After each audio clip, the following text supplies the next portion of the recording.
Okay, can someone just please confirm that I'm audible? Yes, you are. Amazing. Okay. I'll start my speech in 3, 2, 1. I have experience with some teams in this room, so I want to remind the panel of one thing. I don't care how much economic jargon anybody knows, and I don't care if they were born in the US or not. Debates are won in analysis, not jargon. Just remember that. Okay, how does monetary policy affect the economic policy and economic situations of other countries? Largely, it is to the exchange rate of the dollar, which is to say, an increase in supply of the dollar, simultaneously devaluation in the value of a single unit of the dollar, means that countries have their debt denominated in the dollar. Most countries in the world, nota bene, now have an easier time paying off their debts. The opposite happens when the value of the dollar grows, meaning that their debt also grows proportionally to that increase in value. Secondly, insofar as this means that the Fed now has an extended mandate, which it currently doesn't have, it probably means it has some influence over the interest rates that the US sets to other countries when it loans and when it engages in the financial market. What do we think then? We think insofar as this becomes part of the Fed's calculus, it is going to lead to some level of devaluation of the dollar, some level of policy which increases the money supply, insofar as that is what limits negative effects on foreign economics. We don't think that this is going to lead to some crazy inflationary policy, because the Fed still has domestic mandates, and the Fed still has a bunch of regulations imposed upon it after numbers of crises, like 2008 crisis, meaning that we're not going to get some radical policy, but there is going to be a trend towards the increase of money supply and a trend towards dollar devaluation, insofar as this is a consideration. Oh, has a clarification, yeah? So insofar as any country whose business cycle is out of sync with the US's will be adversely impacted, what share of countries or global GDP have to be affected before the Fed does things not in America's interest? I think that largely it's going to be based on evaluation of the combination of foreign economics and US interests. I think based on the situation, based on how likely this is to create an economic crisis, how likely this have economic repercussions, that's going to be the end point for a decision. But I'm going to explain how this is actually going to be a mutually beneficial decision for both of the things that you raise in your clarification. First of all, what is the benefit of this? Say overall, it's going to be easier for countries that have their debt denominated in dollar to pay back their debt. Why? First of all, because overall, given the trend of devaluation, this means they have less debt, but also the policies more unpredictable insofar as there exists a trend, at least more than does today, meaning they're better able to plan paying back their debts. Why is this good? First of all, because insofar as denominating your debt in the dollar is something that is a negative thing, and the US having a policy which increases your debt is something that's bad for the economy. This causes a couple of things. First of all, they have an incentive to denominate their debt in other currencies, meaning they politically turn to actors such as China and the renminbi. But secondly, insofar as it creates anti-US sentiment, i.e. the US is literally baiting us into a debt trap, I think this increases political buy-in for countries to move into things like the BRI. So I think that this means things like predatory loans, i.e. you get infrastructure, but this infrastructure is taken away from you. This means political conditionality, meaning that China gives you electricity, but they tell you we're going to shut down your electricity if you don't do what we say. This means that people in these countries lose sovereignty over their territory, over their infrastructure, and over their governments. The comparative is that the United States of America, through bilateral agreements, very often conditions things like improvement in democracy and human rights, but secondly, through institutions like the IMF, enforces conditions which are good for these countries economically, insofar as they do things like privatization, reducing tariffs, and all these things. They encourage trade liberalization, which encourages more investment and diversification of these countries' economies. We lose all of these things when they go to other actors. Secondly, there's going to be less default in these countries overall, meaning that insofar as it's easier for them to pay off their debts, people have an easier life on the ground, the most tangible impact in this debate. But secondly, there's going to be less instability in these countries. Insofar as economic instability engenders things like violence, engenders things like the creation of paramilitary groups which challenge governments, which in the end leads to bloodshed and destabilization of democracy. We think that's a benefit on our side of the house. But lastly, and this is my answer to OSPOI, we can consider the interests of the US and the interests of the global economy simultaneously. Why? Because if the US doesn't do this, it's likely to lead to economic crisis overall. Insofar as a large number of countries have their debt denominated in the dollar, the US pursuing an opposite policy to this, which is what the opposition has to defend, is likely to lead to a chance of chain default in a number of countries. Even if not a chance of even not an actual chain default, then at least a predictable chance of chain default, which creates a chilling effect within the global economy, insofar as there is a fear that US policy, because risk assessment departments know the extent of the US policy's influence, that it is going to lead to a chain default. The consequences of this are dire. This means that overall, multiple countries are not able to cash in on their debts and multiple economies crumble. It means that overall, prices rise for everyone, not just overall in the world, but also in the US, insofar as the global economy is less conducive to trade and export, meaning that domestic producers now raise their prices up, which harms the US citizen. This is how the interests compound. But thirdly, this means that investments overall are reduced. This means that companies do not do FDI, do not do greenfield investments because there is a fear of default and a fear of economic collapse, which is to say that overall US companies are unable to expand their business outside, which is a harm for the US, but it also means less investment, less employment in other countries, which is a harm for other countries as well. Note, we don't have to prove that default will happen, we just have to prove there's a larger chance of it, and it has happened in the past, given countries not being able to pay off their debts. Note multiple IMF bailouts in countries like Argentina to show there's a chilling effect on the economy globally, which has impacts on millions of people larger than anything that they might say about banking or whatever economic jargon I'm going to hear in this debate, and then probably want to puke after that. Okay. Why is this overall good for the USA? I think that the corollary of promoting a policy which has some trend of devaluation is also good for economic growth domestically. Firstly, because just basically, this means more money in the economy. More money in the economy, as long as it's not crazy inflation, means more spending. More spending engenders more demand, meaning there's more circulation of money through the economy. This money gets taxed. All of this gets redistributed and trickles down to individuals. Secondly, talk about the idea that individual people within the USA find it easier to pay their debt. Insofar as they themselves have their debt in the dollar, a devaluation of the dollar means that on an individual level, people have more disposable income from quarter to quarter. This means that at the end of the month, people are better able not just to care and fend for their lives, but also to spend within the economy, which encourages economic activity and recovery. This is incredibly important because crises like COVID are not isolated, right? We had COVID now, we had 2008, we have an oil shock due to Russia and Saudi Arabia, had multiple oil shocks before. Insofar as external crises are always likely to happen, I think having a policy which is conducive to having economic recovery as soon as those crises happen is something that is overall benefit. Thirdly, I want to claim that this encourages export, which is to say that in a situation where you have a devaluation or a trend towards devaluation,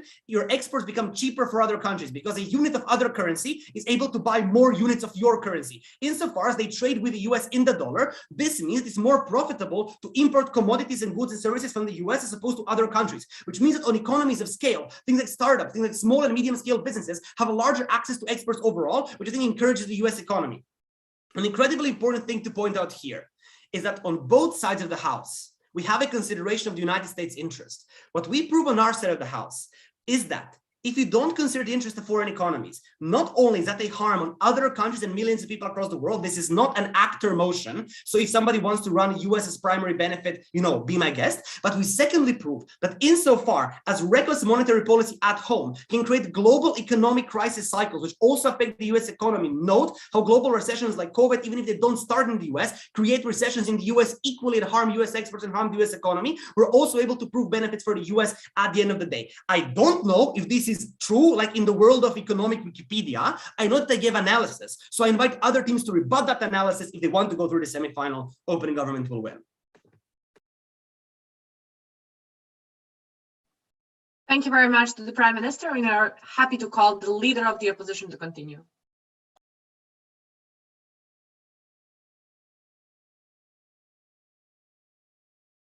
Are you going to give them? Okay, cool.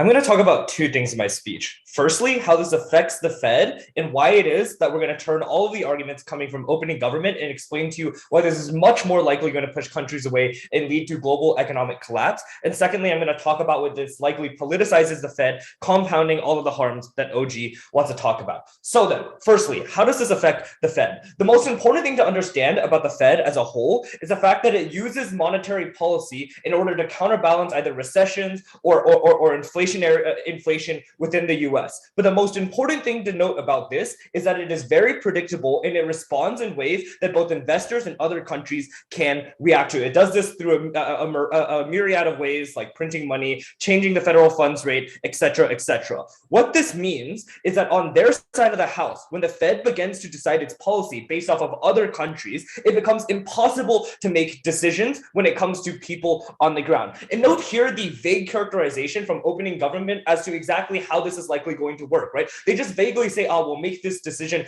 based on what might happen around the world, things that are probably likely going to be very inaccessible information. So then, how to weigh other countries? Two things. Firstly, there will always be other countries that we hurt through our monetary policies. Other countries are always affected by default when their business cycles are out of sync with the US economy. On average, at roughly half the world at any point in time will not be in sync with the US. But secondly, Secondly, this puts the US in an impossible situation where it either A, explicitly avoids the monetary policy best suited to the US business cycle, or B, does what it wants anyways and screws some countries over. There will be some cases where the Fed prioritizes this and some where it doesn't. And so it would be very nebulous when they do and when they don't. It becomes extremely hard to predict. And this is a necessary consequence of their policy. What does this mean in terms of impacts? Firstly, this collapses the investment in the US. Right now, investors can predict the Fed's movements based on the business cycle of the US. That is to say, this is likely going to create a degree of investor uncertainty that damages investments. Because if investors are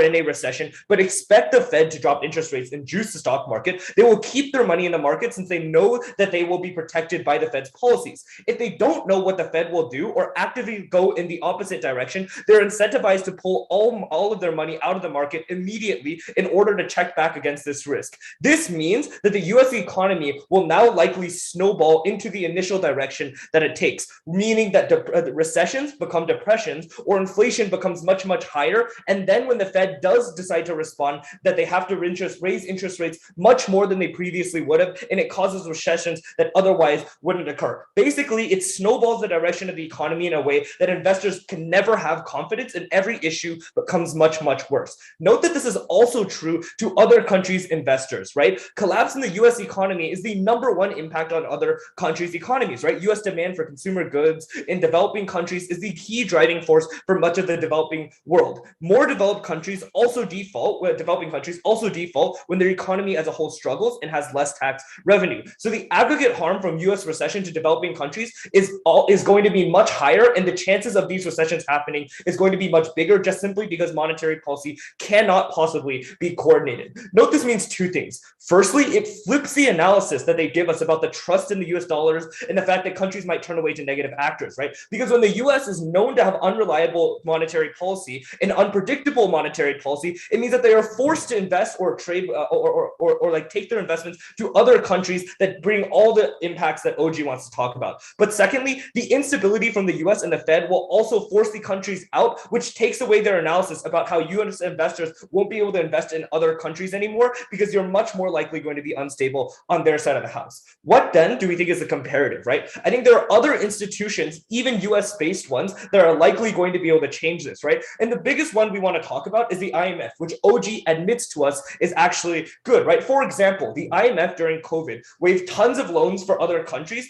and was able to prevent like debt crises and economic crises all around the globe. I think there's two important things to point out about the IMF, right? Firstly, that its entire existence is to be able to counterbalance the US's monetary policies that may negatively affect the other countries, e.g. the IMF may work in opposite direction of Fed oftentimes because the US is now able to properly enact monetary policy, but the IMF is able to help stabilize other countries all around the world, which the US does have the incentive to help. But secondly, note the IMF is just much more democratic and safer, needing international and global buy-in and consensus. And so it is just a better actor than the Fed, which tends to be entirely undemocratic and elitist in terms of trying to help other countries around the world. I quickly want to respond to their idea about the US collapse leading to world collapse before I get on to politicizing the Fed, right? They tell us that US collapse is very volatile, can affect the rest of the world, right? Firstly, note all of the previous analysis shows why this is more likely going to happen, considering the fact that investors can't hedge against the Fed counterbalancing against economic recessions.